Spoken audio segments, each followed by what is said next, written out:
انتہائی قابل قدر محترم آپ کے سامنے اللہ رب العزت کے مقدس اور باوقار کلام قرآن مجید فرقان حمید سورہ بقرہ کی جو آیت تلاوت کی گئی ہے، جس میں رب العزت نے سود کھانے والوں کی برے انجام اور حشر میں ان کو دی جانے والی سزا اور عذاب کا ذکر فرمایا ہے۔ اور سرور دو عالم صلی اللہ علیہ وسلم کے احادیث مبارکہ میں سے ایک مبارک حدیث پیش کی گئی ہے، جس میں اللہ کے پیارے پیغمبر نے سود کھانے والوں کو، سود کھلانے والوں کو، سود کا معاملہ لکھنے والے اور سود کے معاملے میں گواہ بننے والوں پر لعنت پیش کی۔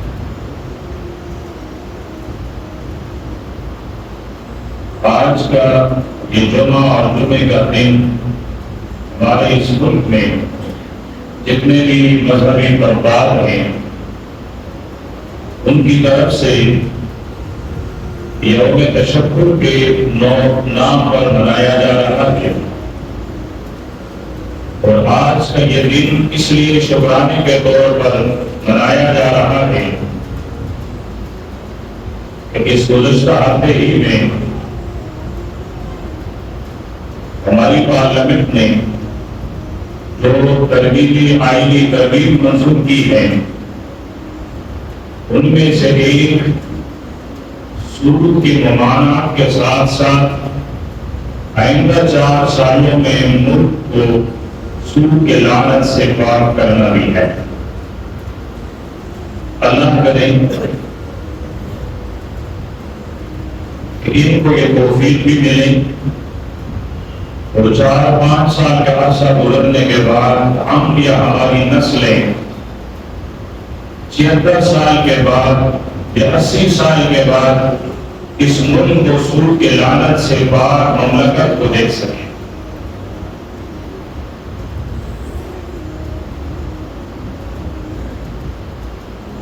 سود کی حرمت، سود کا حرام ہونا، سود کتنا بڑا گناہ ہے، 2-4 آیتیں 2-4 احادیث آپ صلی اللہ علیہ وسلم کی پیش کرنے کی کوشش کروں گا۔ اللہ رب العزت نے مجھے اور آپ کو ایمان کے دائرے میں داخل ہونے کے بعد پورے کے پورے اسلام پر چلنے، ماننے اور اس کو اپنی زندگی کا حصہ بنانے کا پابند بنایا ہے۔ اللہ پاک ارشاد فرماتے ہیں یا ایھا الذین آمنوا ادخلوا فی السلم کافہ، ایمان والو اگر تم نے اللہ رب العزت کی وحدانیت اور پیارے پیغمبر کی نبوت اور رسالت اور آخری نبی ہونے کا اعتقاد رکھا ہوا ہے تو پھر تمہارا ایمانی فرض بنتا ہے کہ اس پیغمبر کے لائے ہوئے مکمل دین کو اپنی زندگی کا حصہ بنا، پورے کے پورے اسلام میں داخل ہو جائے۔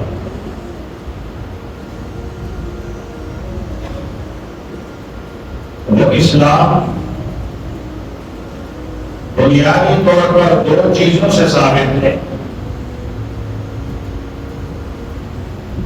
23 سال میرے پیغمبر کے پاس حضرت جبریل وحی لے کر آتا رہا ہے۔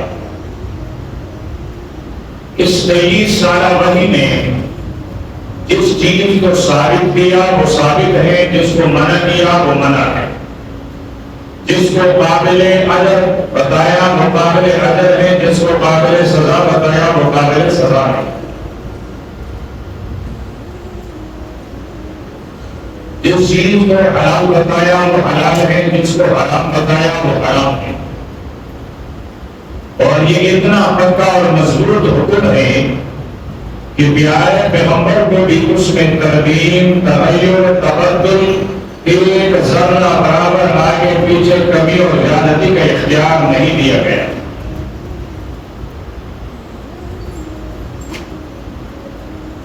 لیکن سارا دور نبوت میں میرا اور آپ کے پاک پیغمبر پر جو وحی نازل ہوتی رہی اس کی دو قسمیں ہیں۔ ایک وہ وحی ہے جس کو ہم کتابوں کے اصطلاح میں وحی مطلوع کہتے ہیں، پڑھی جانے والی، تلاوت کی جانے والی وحی، یعنی وہ وحی جس کو ہم 5 وقت نمازوں میں پڑھتے ہیں، وہ وحی جس کو ہم سنت کی نماز میں پڑھتے ہیں، وہ وحی جس کو ہم نفل نمازوں میں پڑھتے ہیں، وہ وحی جس کو ہم تہجد کی نماز میں پڑھتے ہیں۔ اور یہ وحی خداوندی وہ اللہ پاک کی مبارک اور پاک کلام قرآن پاک ہے۔ اس کو وحی مطلوع یعنی نماز میں پڑھی جانے والی وحی کہا جاتا ہے۔ دوسرے نمبر پر وہ وحی ہے جس کو ہم کتابوں کے اصطلاح میں غیر مطلوع کہتے ہیں، یعنی وہ وحی جو نماز میں نہیں پڑھی جاتی ہے، اور یہ ہے اللہ کے پیارے پیغمبر کے احادیث مبارکہ، جس کو ہم نمازوں میں نہیں پڑھ سکتے ہیں۔ ایک وحی اللہ کا پیغام ہے، لیکن ہم اگر حدیث کو نماز میں پڑھیں گے تو نماز حاصل ہو جائے گی، اور پہلی والی وحی اگر نماز میں نہیں پڑھیں گے تو نماز نہیں ہوگی۔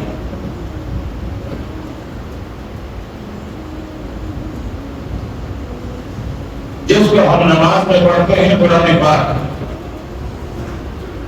اس کے الفاظ بھی اللہ پاک کے، ان الفاظ کا جو معنی ہے اللہ کے پیارے پیغمبر نے جو اس کا معنی بتلایا ہے وہ بھی اللہ پاک۔ دوسری وحی جو میرے اور آپ کے محبوب پیغمبر کی زبان مبارک سے دونوں کی صورت میں نکلی ہے وہ آپ کے احادیث ہیں، جس کا مضمون وہ تو اللہ پاک کا ہے، لیکن الفاظ میرے اور آپ کے سردار اور آقا کے ہیں صلی اللہ علیہ وسلم۔ اب بہت سارے احکامات ایسے ہیں، بہت سارے چیزیں ایسی ہیں جو اللہ کے کلام نے بتلائی ہے کہ یہ جائز ہے، اللہ کے کلام نے بتلائی ہے یہ حرام ہے، لیکن بہت سارے چیزیں ایسی ہیں جو میرے اور آقا کے احادیث نے بتلائی ہیں کہ وہ جائز ہے یا ناجائز ہے۔ جس طرح قرآن پاک کی بتائی ہوئی احکامات اس کو ماننا ایک مومن کے لیے لازمی اور ضروری ہے، اسی طرح میرے آقا نے جس چیز کے لیے حلال حرام جائز اور ناجائز ہونے کا فرمایا اس پر بھی ایمان رکھنا لازمی اور ضروری ہے۔ اگر کوئی آدمی یہ کہے کہ قرآن پاک نے جن چیزوں کو حلال کہا ہے اس پر میرا ایمان، جن کو حرام کہا ہے اس پر میرا ایمان، اس کے علاوہ اللہ کے پیارے پیغمبر نے اپنے عمل سے، اپنے قول سے، اپنے فرمان سے جو بتایا وہ میرے ایمان کا حصہ نہیں ہو سکتا ہے، تو یہ آدمی کامل مومن بھی نہیں ہو سکتا، بلکہ کامل تو درکنار نفس مومن بھی نہیں ہو سکتا۔ اسی طرح کوئی آدمی اگر میرے آقا کے بتائے ہوئے تعلیم سے جو احکامات ثابت ہیں اسے مانے اور اللہ کی کتاب کی بتائے ہوئے احکامات کو نہ مانے وہ بھی مومن نہیں ہو سکتا۔ مومن ہونے کے لیے لازمی اور ضروری ہے کہ قرآن اور حدیث دونوں سے جو جو حکم ثابت ہیں اس کو مانا جائے۔ تو ان احکامات میں سے ایک حکم سود کا حرام ہونا بھی ہے، اللہ کے قرآن نے بھی بتلایا ہے اور میرے آقا کے فرمان نے بھی بتلایا ہے۔ ایک دوسری توحید کہ ہماری شریعت، ہمارے اسلام، ہمارے مذہب اور ملت کا حسن خوبصورتی یہ ہے کہ جب کسی چیز کو ناجائز اور حرام قرار دیتا ہے تو پہلے اس کے تمام دروازوں کو بند کرنے کا حکم دیتے ہیں۔ وہ تمام راستے جو اس گناہ کی طرف جا رہے ہوتے ہیں ان تمام راستوں پر پہرہ دار کھڑا کر دیتا ہے. مثال کے طور پر اللہ پاک نے زنا اور بے حیائی کو حرام قرار دیا ہے، لیکن قرآن پاک میں اللہ پاک زنا اور بے حیائی سے منع نہیں کرتا ہے. جن راستوں سے کوئی انسان زنا کی طرف چل سکتا ہے ان راستوں کو بند کرتا ہے. قرآن پاک میں اللہ پاک ارشاد فرماتے ہیں وَلَا تَقْرَبُوا الزِّنَا، اگر تم میرے بندے ہو، مخلوق میری ہو، غذا میں نے تمہیں دیا ہے، رب میں ہوں، ملت اور مذہب کی بات تو بعد میں ہے. اگر آپ صرف میرے بندے ہو تو بندگی کی شعار، بندگی کی نشانی یہ ہے کہ حرام اور بے حیائی کی طرف نہ بڑھے. یہ عبد انسان ہونے کا تقاضا ہے کہ ایک انسان زنا کی طرف نہ جائے، اور پھر مومن ہو، مسلمان ہو، نبی و آخر الزمان کا امتی ہو اور وہ بے حیائی کی طرف جائے، یہ تو ہو ہی نہیں سکتا. تو قرآن پاک نے ارشاد فرمایا کہ زنا کے قریب مت جائے. کس طرح مت جائے؟ فرمایا آنکھیں، زبان، کان، دل، وسوسے، ان تمام پر پہرہ دار بٹھا دو. اللہ سے ڈریں، آنکھیں غلط نہ دیکھیں، کان غلط نہ سنیں، زبان غلط نہ بولیں، دل غلط قسم کے خیالات نہ لائیں. جب یہ تمام دروازے بند ہو جائیں گے تو انسان زنا سے محفوظ ہو جائے گا. اسی طرح جب سود کے حرمت اور سود کے ناجائز ہونے کی بات آئی تو اسلام نے اس حکم کی طرف، اس کی خلاف ورزی کرنے کی طرف جو راستے آ سکتے تھے ان پر پہرہ دار بٹھائے. جو حدیث آپ کے سامنے پڑھی گئی ہے، صحابی رسول حضرت جابر رضی اللہ تعالیٰ عنہ کی روایت ہے کہ اللہ کے پیارے پیغمبر صلی اللہ علیہ وسلم نے ارشاد فرمایا کہ لعنت ہے اس آدمی پر جو سود کھائے. اب سود کیسے کھائے گا؟ معاملہ سود کا ہوگا، کوئی سودی معاملہ لکھے گا، کوئی سود کے معاملے میں گواہ بنے گا. اللہ کے پیارے پیغمبر نے ارشاد فرمایا کہ جو سود کا معاملہ لکھے اس کاتب پر بھی اللہ کی لعنت، جو سود کے معاملے میں گواہ بنے اس گواہ پر بھی اللہ کی لعنت. انسان حیران ہو گیا، یہی سے سمجھ گیا کہ جب معاملہ لکھنے والا معمولی سا تعاون کرتا ہے اس پر لعنت ہے، جب اس معاملے میں گواہ بنتا ہے اس پر لعنت ہے، تو جو خود سود دے گا، جو سود لے گا، اس پر اللہ کی کتنی لعنت ہوگی. جب یہ اللہ کی رحمت سے دور ہے تو وہ اللہ کی رحمت سے کتنا دور ہوگا. جب اس کی زندگی بے برکت ہے تو اس کی زندگی کتنے بے برکت ہوگی. تو یہ اسلام کی خوبی ہے کہ کسی حکم کو منع کرنے سے پہلے اس راستے کی طرف جو راستے چل کر آتے ہیں اس کو بھی منع کر دیتے ہیں. قرآن پاک میں اللہ پاک ارشاد فرماتے ہیں یا ایھا الذین آمنوا لا تأکلوا الربا، ایمان والوں سود مت کھاؤ. اب سود ہے کیا؟ قرآن پاک نے سود کے وجہ سے ربا استعمال کیا ہے. عربی لغت میں ربا زیادتی کو کہتے ہیں. جس چیز میں بھی زیادتی ہو اسے ربا کہتے ہیں. شریعت کے اصطلاح میں ربا کیا ہے؟ جسے ہم بھی سود سمجھتے ہیں، معاشرے بھی سود سمجھتی ہیں. معین رقم، معین رقم، معین نفع یا زیادتی کے ساتھ معین وقت پر ادھار کی جائے اسے سود کہتے ہیں. شاید الفاظ یاد نہیں میں دوہرا دیتا ہوں. معین رقم پیسہ روپیہ ڈالر درہم دینار سکہ معین نفع اور زیادتی کے ساتھ معین وقت پر کسی کو بطور ادھار قرض دیا جائے تو یہ سود کہلاتا ہے. ایک آدمی کسی پر پاس آ کر کہتا ہے جی مجھے پیسے کی بہت زیادہ ضرورت ہے, میری ماں بیمار ہے, اسپتال میں ہے, مجھے قرض دی جائے. جس کے پاس مال ہے, جس سے ادھار, جس سے قرض مانگا جا رہا ہے, طلب کیا جا رہا ہے, وہ کہتے ہیں ٹھیک ہے آپ کو 1,00,000 روپے کی ضرورت ہے, میں آپ کو 1,00,000 روپیہ دے دیتا ہوں. دیکھو رقم متعین ہے 1,00,000,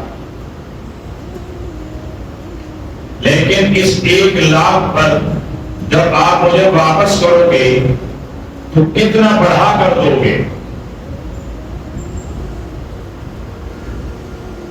یہ کہتا ہے کہ یہ 25,000 روپیہ آپ مجھ سے زیادہ لے لیں, میں نے دیا آپ کو 1,00,000 روپیہ, جب آپ واپس کرو گے تو مجھے 1,25,000 دو گے.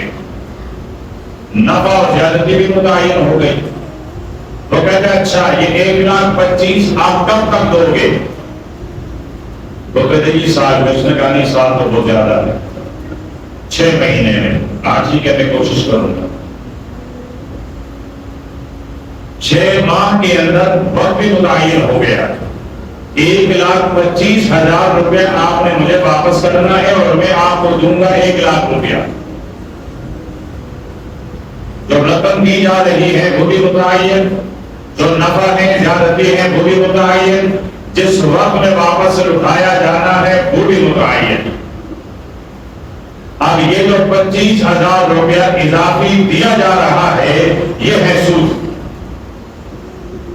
اس کے متعلق فرمایا دینے والے پر بھی لعنت, لینے والے پر بھی لعنت, لکھنے والے پر بھی لعنت, گواہ بننے والے پر بھی لعنت. 6 ماہ گزر گئے, وہ آدمی خود آیا یا یہ چل کر گیا, جی 6 ماہ کا وقت پورا ہوا, آپ نے مجھے وہ رقم جو میری ادھار کی تھی وہ آپ نے واپس نہیں کی. جی میں نہیں دے سکا, میرے پاس نہیں ہوا. اچھا اب 6 ماہ کا وقت ہو چکا ہے, اب کیا کریں؟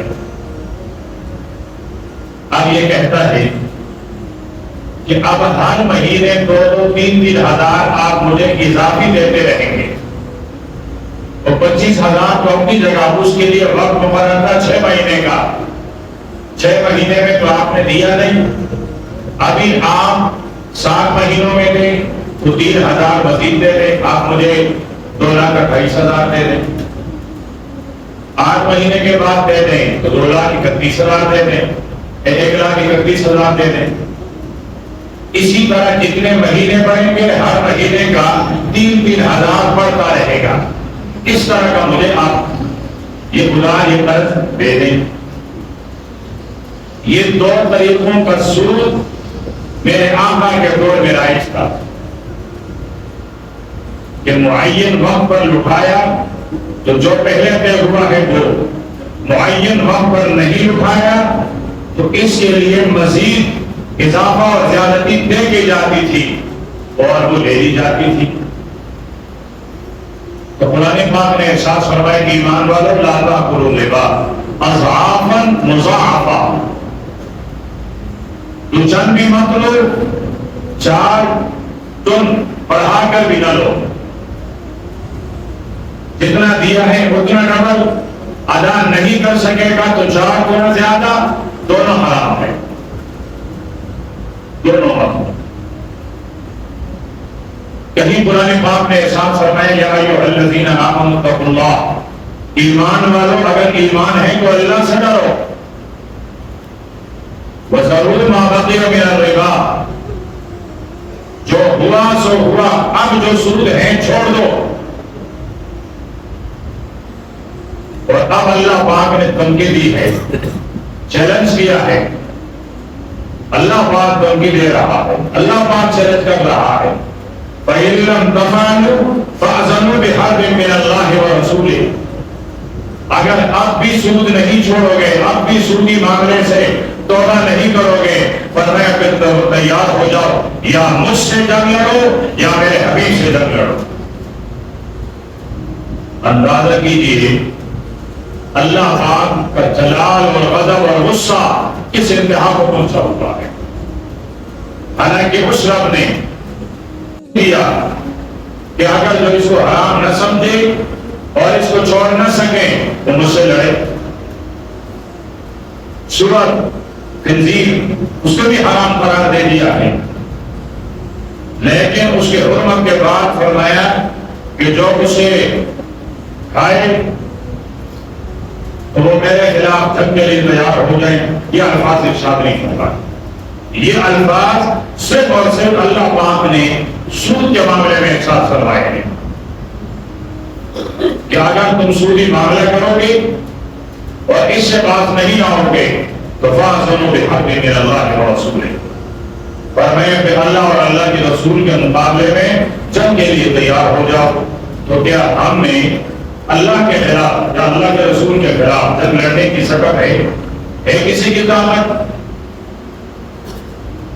ہم تو اب جو دنیا میں کافر ہے ان کے خلاف لڑ نہیں سکتے ہیں، جو باعث اجر بھی ہے، باعث ثواب بھی ہے، باعث رفع درجات بھی ہیں، وہ لڑائی لڑ نہیں سکتے ہیں، تو اللہ سے کیسے لڑیں؟ پھر ارشاد فرمایا کہ یہ سود کھانے والا قیامت کے دن جب اٹھے گا اپنے قبر سے تو خواص پاپا ہوگا، دیوانہ پاگل جیسا، اور فرمایا وہاں اس کا مسکن اور اس کا ٹھکانہ جہنم ہوگا۔ یہ قرآن پاک نے ارشاد فرمایا فَأُولَٰئِکَ أَصْحَابُ النَّارِ، وہ جہنمی ہیں، صرف جہنمی نہیں ہم فیہا خالدون، فرمایا یہ اس جہنم میں ہمیشہ رہے۔ جو سود کا معاملہ کرے، جو سود دے یا جو سود لے، اللہ کے پیارے پیغمبر نے ارشاد فرمایا قیامت کی علامات میں سے ایک علامت یہ بھی ہے کہ سود اتنا پھیل جائے گا، اتنا عام ہو جائے گا کہ اس سے بچنا مشکل ہو جائے گا۔ اگر کوئی سود نہیں کرے گا تو اس کی ہوا، اس کی گرد و غبار، اس کے اثرات اس سے محفوظ نہیں رہ سکے گا۔ ہم اور آپ مزدوری کرتے ہیں، ملازم ہیں، نوکر ہیں، لیکن کمپنی والے ہمیں کہتے ہیں اکاؤنٹ کھولیں، بینک میں اکاؤنٹ کھولیں، بینک کے تمام معاملات سود کے ہیں۔ ہماری حق حلال کی مزدوری ہے، لیکن لینا وصول کرنا ہم نے بینک سے ہے۔ ہم سود کے سر میں تو آ گئے، سود نہیں کرتے، سود لیتے بھی نہیں ہیں، اور ہمارا دل بھی یہ ہے کہ ہم نہ لیں، حرام سمجھتے ہیں، گناہ سمجھتے ہیں۔ اب کمپنی والے کہتے ہیں کہ جی ہم کیش نکال کر دے نہیں سکتے، چور ہیں، لٹیرے ہیں، ڈاکو ہیں، وہ لوٹ لیتے ہیں، ہمیں مجبوری ہے ہماری کہ ہم آپ کو آپ کی سیلری، آپ کی تنخواہ، آپ کے حق الخدمت وہ آپ کو ادا کریں گے، لیکن آپ کو لینا ہوگا اپنے اکاؤنٹ کے ذریعے۔ اب یہ بندہ مجبور ہے، لے گا تو وہاں سے لے گا۔ تو اللہ کے نبی نے ارشاد فرمایا زمانہ آئے گا کہ تو اس کے بخارات سے بھی محفوظ نہیں رہ سکتے، کم سے کم وہ بخار، وہ ہوا، وہ بدبو، وہ نحوست آپ تک پہنچے۔ اور کتنا بڑا گناہ ہے، سب سے بڑی بات تو یہ ہے اللہ نے منع فرمایا، اللہ کے رسول نے منع فرمایا۔ میرا عقل مانے نہ مانے، اللہ پاک کے احکامات ضروری نہیں میرا عقل مانے، پیارے پیغمبر کا ارشاد ضروری نہیں میری عقل مانے۔ عقیدت کا، محبت کا اصول یہ ہے، رب سے میری محبت ہے، رب نے منع فرمایا کہ رک گیا، رب نے حکم دیا کرنے کا میں نے کر دیا، یہ محبت اور عقیدت کا تقاضا ہے۔ میرے پیغمبر سے میری محبت ہے، میرے پیغمبر نے جن چیزوں سے منع کیا میں نہیں جاؤں، اس لیے کہ جس سے میری محبت ہے وہ ناراض ہو جائے گا۔ جن چیزوں کا حکم دیا ہے وہاں تک پہنچوں گا تو وہ راضی ہوگا، تو میں وہاں تک پہنچوں۔ وہ تو یہ چاہیے، لیکن اگر اللہ کا کوئی حکم میرے عقل کے مطابق نہ بھی ہو مجھے ماننا ہے۔ میں وضو کرتا ہوں اور وضو میں میرے ہاتھ دھوتا ہوں، چہرہ دھوتا ہوں، کوہنیاں دھوتا ہوں، پاؤں دھوتا ہوں، سر کا مسح کرتا ہوں، عقل کہتی ہے یہاں سے کوئی گندگی نکلی نہیں ہے، ہاتھوں سے کون سی گندگی نکلی ہے، چہرے سے کون سی گندگی نکلی ہے، جہاں سے گندگی نکلی ہے وہاں صاف کرنے کا حکم عقل یہ کہتی ہے، لیکن میرے رب کا حکم ہی نہیں، اپنے ہاتھ پاؤں ہاتھ چہرہ یہ دھونے ہیں۔ اب مجھے نظر نہیں آتی ہے، میں تو وہ خاص قسم کی گندگی کو گندگی سمجھتا ہوں، لیکن اللہ پاک فرماتے ہیں بندے تیری زبان سے بھی غلاظت نکلی ہے، تیرے آنکھوں سے بھی غلاظت نکلی ہے، تیرے ہاتھوں سے بھی نکلی ہے، تیرے پاؤں سے بھی نکلی ہے۔ یہ غلاظت اتنی بڑی غلاظت نہیں ہے، وہ گناہ کی غلاظت جو تیری آنکھوں سے، تیرے کانوں سے، تیری زبان سے، تیرے چہرے سے، تیرے ہاتھ سے، تیرے پاؤں سے نکلتی ہے، سب سے بڑی غلاظت، سب سے بڑی گندگی تو وہ گندگی ہے، اسے صاف کر لے، اسے صاف کرنے کا حکم دیا جا رہا ہے۔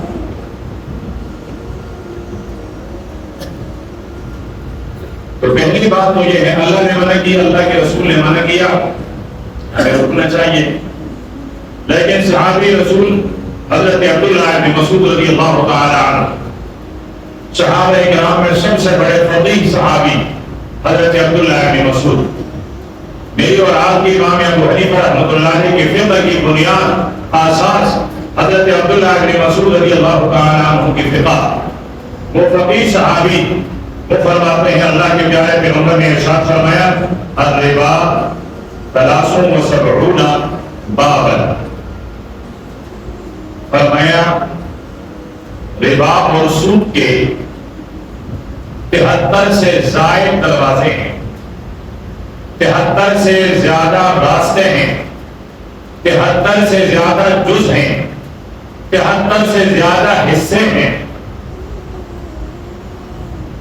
اللہ کے نبی نے ارشاد فرمایا ہے، ورنہ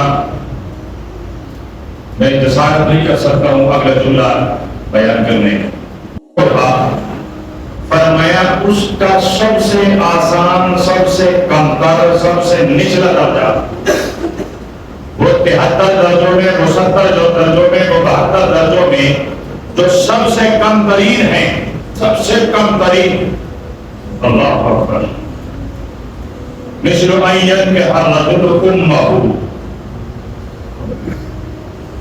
کہ کوئی آدمی اپنی ماں سے نکاح کرے، کم ترین درجہ سود کا یہ، سب سے کم ترین درجہ اپنی ماں سے نکاح کرے۔ اللہ کے پیارے پیغمبر کو بھی یہاں حیا آ رہی تھی، لفظ نکاح کا استعمال کروایا، ورنہ ماں کے ساتھ نکاح ہو جائے گی نکاح، اللہ نہ کرے، اللہ نہ کرے، 100 دفعہ 1000 دفعہ نہ کرے، لیکن میرے اور آپ کے معاشرے میں اگر ہمیں معلوم ہو جائے کہ فلاں آدمی اپنی ماں کے ساتھ غلط تعلق رکھتا ہے، ہم اس کو زندہ چھوڑ دیں گے؟ میری اور آپ کی دہشت گوارا کرے گی؟ بولے کرے گی؟ نہیں چھوڑیں گے، ہر آدمی اس سے نفرت کرے گا۔ تو یہاں ان سے تو نفرت کی جا رہی ہے، اور جو اس سے 72 گنا زیادہ گناہ کر رہا ہے، جو 70 گنا زیادہ گناہ کر رہا ہے، جو 71 گنا زیادہ گناہ کر رہا ہے، اس سے تو آپ کی دوستی آئے، اس کے دسترخوان پر بیٹھتے ہو، اس کے ساتھ سب میں کھڑے ہو جاتے ہو، اس کے ساتھ شریک سفر ہو، اس کے ساتھ شریک معاملہ ہو، وہ تو تمہارا دوست ہے، اس کے ساتھ اٹھنا بیٹھنا ہے۔ اس بے غیرت انسان سے آپ کو کراہت کیوں نہیں ہوئی؟ اگر یہ بے غیرت ہے اور اس بے غیرت کے ساتھ زندگی گزارنا نہیں چاہتے ہو تو سودی معاملہ کرنے والا تو 70 دفعہ بے غیرت ہے، پھر اس بے غیرت سے کیوں تمہاری زندگی ہے؟ سوچا ہے کبھی؟ وہ کہتے ہیں تھوڑا نہیں پورا سوچیں، اتنا بڑا گناہ جس کا ادنا درجہ یہ ہو، ادنا درجہ اور وہ میرے اور آپ کے محلے میں بھی ہیں، وہ میرے اور آپ کے رشتہ داری میں بھی ہیں، وہ میرے اور آپ کے گرے اور دوستی میں بھی ہیں، بلکہ میں کوشش کرتا ہوں کہ اس سے معاملہ کرتا ہوں۔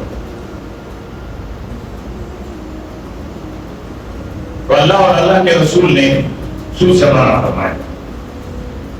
حضرت ابو ہریرہ رضی اللہ تعالی عنہ فرماتے ہیں اللہ کے پیارے پیغمبر صلی اللہ علیہ وسلم نے ارشاد فرمایا، معراج والی رات میرے آقا نے 2 سفر بڑے انوکھے کیے ہیں، ایک مکہ سے مدینے کا اور ایک مکہ سے عرش معلیٰ کا۔ تو یہ جو سفر فرمایا ہے معراج کا، مکہ سے عرش معلیٰ تک، فرمایا اس سفر میں چلتے چلتے ہم ایک جگہ پہنچے، اللہ کے پیارے پیغمبر فرماتے ہیں میں نے دیکھا ہر طرف سے ایسی آوازیں آ رہی ہیں جیسے بارش برسنے سے پہلی آتی ہے، بادل کے چلنے کا، بجلی کڑکنے کا، اس طرح کی آوازیں میں نے سنی۔ فرمایا اس سے گزرنے کے بعد میں نے ایک قوم دیکھی، اللہ کے پیارے پیغمبر فرماتے ہیں میں نے ایک قوم دیکھی، بُطُونُهُمْ كَالْبُيُوتِ، فرمایا ان کے پیٹ چھوٹے چھوٹے نہیں، وہ بڑے بڑے گھروں کی طرح، محلات کی طرح بڑے بڑے ان کے پیٹ، یوں سمجھو بہت بڑی عمارت ہے، بہت بڑی بلڈنگ ہے، اس طرح کی پیٹ والے بڑے بڑے لوگ دیکھے۔ اور فرمایا ان کے اندر، ان پیٹوں کے اندر مجھے لگا کہ کیڑے مکوڑے سانپ وہ چکر لگا ہے، گھوم رہے ہیں۔ آپ نے دیکھا ہوگا ہسپتالوں میں، گھروں میں لوگ ایک چھپیس کی طرح وہ پانی شیشے کے اندر، پھر اس کے اندر چھوٹے چھوٹے مچھلیاں وہ گھوم پھر رہی ہوتی ہیں، بچے آ کر دیکھتے ہیں، محفوظ ہوتے ہیں۔ تو اس طرح اللہ کے پیارے پیغمبر نے ارشاد فرمایا میں نے ان کے پیٹ دیکھے جو جس کے اندر سانپ گھومتے رہے، پھرتے رہے، چکر لگاتے رہے۔ اللہ کے پیارے پیغمبر فرماتے ہیں قلت یا جبریل من ہؤلاء، میں نے جبریل سے کہا سید الملائک ذرا یہ تو بتا یہ کون ہے، ان کا گناہ کیا ہے، ان کی خطا کیا ہے، یہ پیٹ اتنے بڑے کیوں ہیں، اور اس کے اندر پھر اس طرح کے سانپ بچھو وغیرہ زہریلا چیزیں یہ کیوں ہیں؟ اللہ کے پیارے پیغمبر فرماتے ہیں جبریل نے کہا ہؤلاء اکلۃ الربا، فرمائے یہ وہ لوگ ہیں جو سود خور تھے، دنیا میں جنہوں نے سود کھائے، یہ وہ لوگ تھے کہ پیٹ بڑے بڑے اور ان پیٹوں کے اندر وہ حرام جو کھایا گیا وہ سانپوں کی شکل میں متحرک نظر آئے۔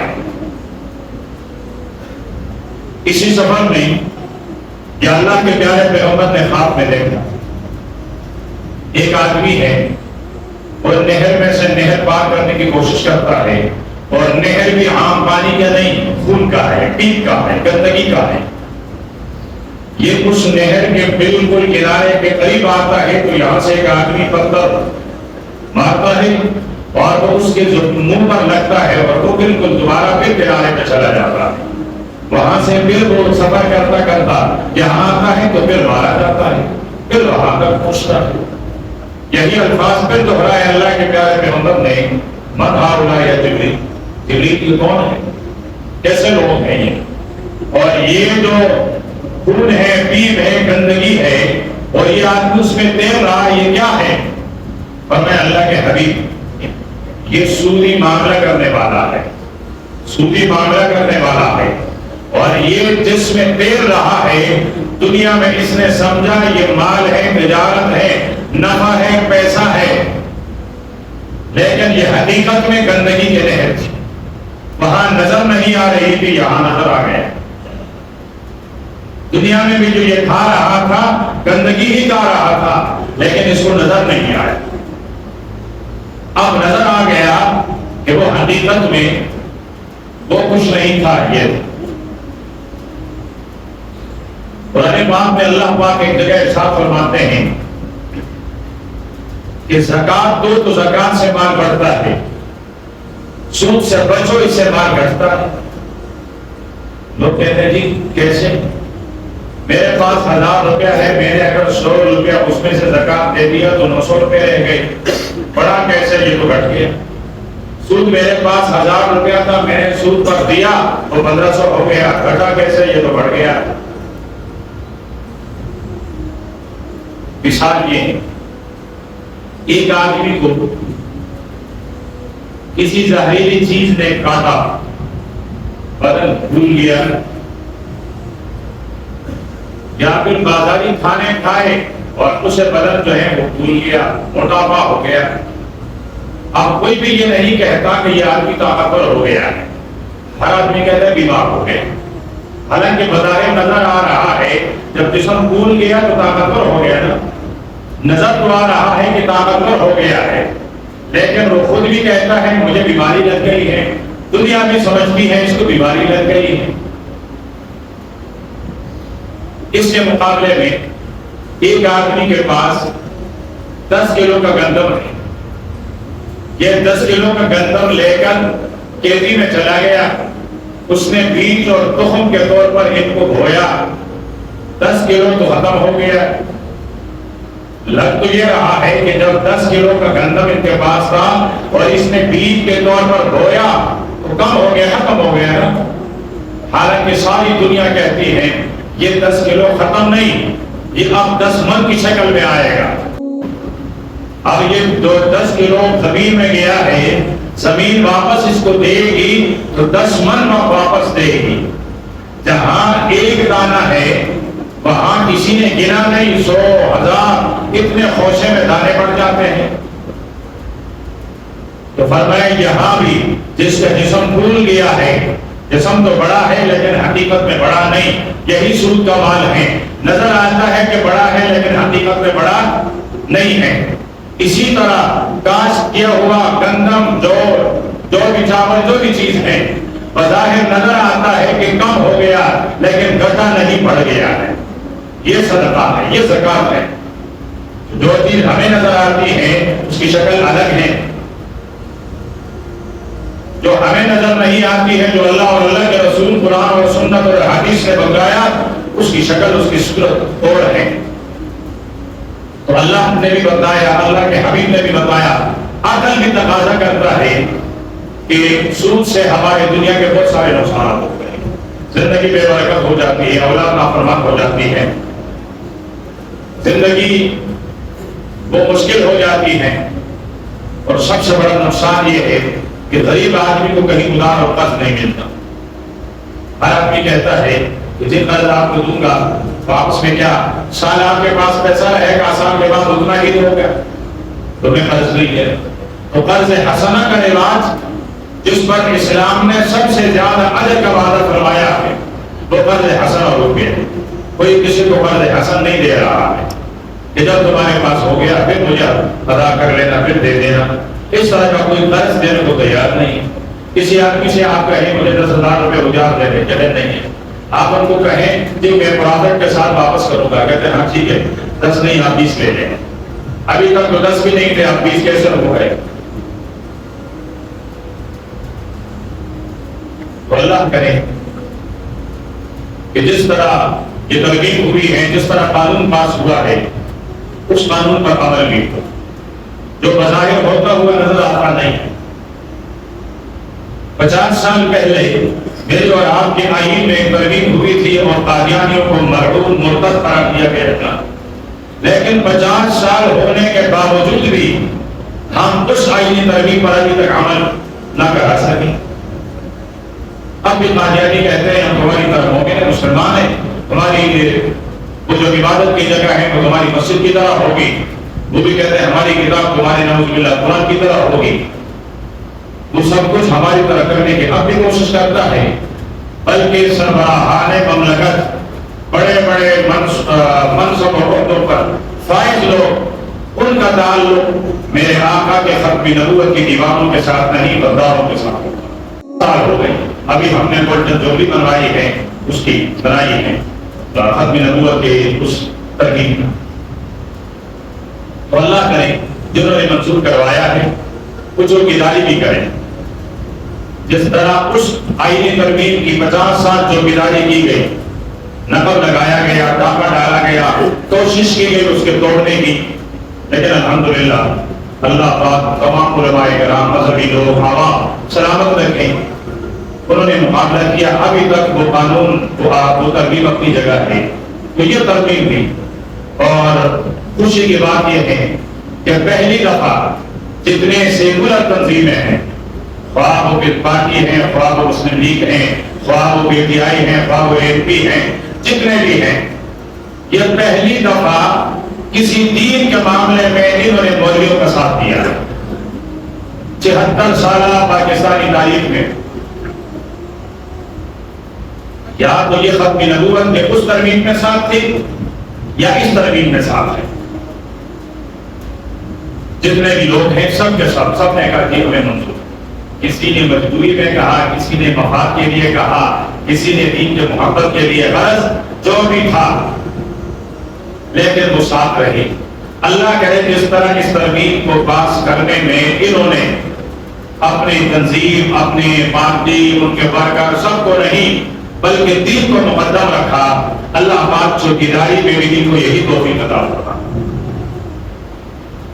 اور اگر یہ دین کے اسی طرح نگہبان ہو تو ہم ان کو بھی عزت کی ان نظروں سے دیکھیں گے جس عزت سے ہم اپنے اکابر وفاق المدارس العربیہ کے صدر شیخ محمد تقی عثمانی صاحب کو دیکھتے ہیں. اسی نظر محبت سے ہم ان کو بھی دیکھیں گے. جس نظر محبت سے قافلہ حریت کے سرخیر اور سربراہ حضرت مولانا عبد الرحمان صاحب دامت برکاتہ ان کو دیکھتے ہیں، اسی نظر سے ہم ان کو بھی دیکھیں گے. اس لیے کہ مقصد دین اور دین کی چوکیداری ہے. اور آپ کے پیارے پیغمبر نے ارشاد فرمایا تھا کبھی کبھی اللہ پاک دین کا کام کسی فاسق اور فاجر سے بھی لے لیتا. خود وہ دین پر اتنا عمل کرنے والا نہیں ہوتا لیکن اللہ پاک اسے دین کا کام لے لیتا ہے. اختلاف کے باوجود میں ذوالفقار علی بھٹو صاحب کے اس کارنامے کا میں قائل بھی ہوں اور دعا بھی کرتا ہوں کہ جس نے کہا تھا ختم نبوت کے آئین کے اس پر ترمیم پر دستخط کرنا، مجھے پتا ہے موت کے پروانے پر دستخط کرنا ہے لیکن پھر بھی کرنی ہے. میری اختلاف ہو سکتا ہے، آپ کا اختلاف ہو سکتا ہے، لیکن کسی نے اچھا کام کیا ہو تو اچھا. کوئی برا کرے، خواہ وہ میرا قریبی رشتہ دار کیوں نہ ہو، خواہ وہ میری پسندیدہ شخصیت کیوں نہ ہو، برا ہے، اسے برا کہا جاتا ہے. برائی ہے، اچھائی ہے. جس نے اچھائی کی، اچھائی کی تعریف کی جائے. جس نے برائی کی ہے اس کی برائی پر پتھر لگا دیا جائے تاکہ وہ اس برائی سے باز آ جائے. تو اللہ کرے جس طرح انہوں نے یہ آئینی ترمیم منظور کروایا ہے تو اسی طریقے سے یہ ان کے چوکیدار بھی بنے اور ان کی چوکیداری بھی کریں. اور 5-6 سالوں کے بعد ہم دیکھیں تو ملک سود کی لعنت سے، سود کی نحوست سے، سود کی گندگی سے بالکل صاف اور پاک ہو. اگرچہ مہنگائی اس سے 10 گنا زیادہ کیوں نہ ہو، اگرچہ غربت اس سے 10 گنا زیادہ کیوں نہ ہو، ہم برداشت کر لیں گے. اگر 75 سال برداشت کیا ہے، اس لعنت کو برداشت کیا ہے، تو ہم اگر 4-5 سال اس فاقے کو برداشت کریں گے، اس فاقے کے بعد عزت ہوگی. اور ان فاقوں کے بعد مزید رسوائی ہے، مزید ذلت ہے، اس کے بعد کبھی عزت نہیں ہے. اس میں اللہ پاک نے عزت رکھی نہیں ہے اور اس میں اللہ پاک نے عزت ہی عزت رکھی ہے. اللہ پاک ہم سب کو بھی ذاتی طور پر بھی، ہم اور آپ بھی سود سے اپنے آپ کو پاک رکھیں، سودی معاملات سے اپنے آپ کو پاک رکھیں. اس کے علاوہ جتنے بھی ناجائز ہیں، ہر ناجائز سے اپنے آپ کو دور رکھیں گے تو زندگی مہنگے گی، زندگی راحت اور سکون والی ہوگی، زندگی وہ خوشی والی ہوں گی. اللہ پاک ہمیں عمل کرنے کی توفیق عطا فرمائے. وآخر دعوانا الحمدللہ رب العالمین.